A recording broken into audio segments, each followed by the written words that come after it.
congratulations on this win now in the finals. Pero grabe rin yung laban nyo against Kurashiki. Anong masasabi mo sa naging laban ng team?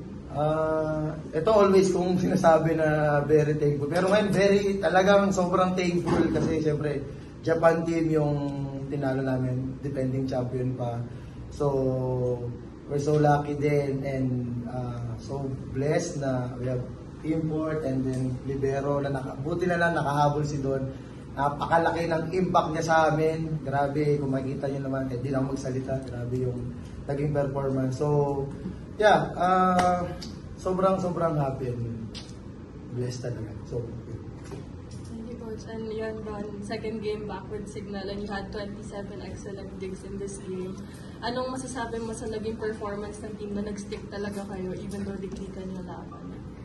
Siyempre, very proud ako sa team and yung gigil ko kanina, ano yun, naipon kasi alam mo yung pag nanonood ka ng game from the outside tapos hindi ka makalaro, hindi ka makakontribute, parang ngayon ko binubuhos lahat yun, yung gigil ko and thankfully nag-result ng maganda.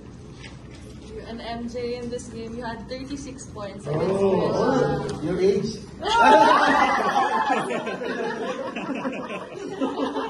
So I guess what was your motivation coming into this game to help the team get this win?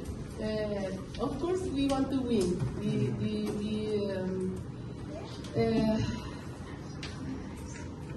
We are so happy that we get this win, especially that we have done now. It's a huge contribution for the team, and of course I'm motivated because I want we get this chance to play the final. Our team deserves this. For Don and MJ, after what happened in the semifinals of the last conference, how fulfilling is it to somehow get a step closer to redemption after a painful few weeks for the team? Ako, dahil nga andito na kami, we have a chance to fight with Signal in this conference. Talagang ikagrab na namin yung opportunity and hindi namin bibitawan to. Of course, it's a huge opportunity. We have the second chance to face Greenline, and we are very excited for tomorrow, of course. It has been hard, but we are here and we work hard to be here, so we will fight for it. And MJ and Don, again, you've won a championship together back in the day against Coach Shaq's team. Now we will Now you're all in the same team. So how important will that experience be coming into tomorrow's game? Playing next to Don is so. I feel so confident when I'm with her in the court. And back in times when we won the championship, it was a great experience. Of course, now we combine all the powers. Yes. But very excited for this opportunity to play a final again. Yes. Ako siguro, yung championship experience namin ni MJ and ni Coach Shaq, dadali namin yun bukas para ma-share sa team and maangat pa yung team para talagang tuloy-tuloy kami hanggang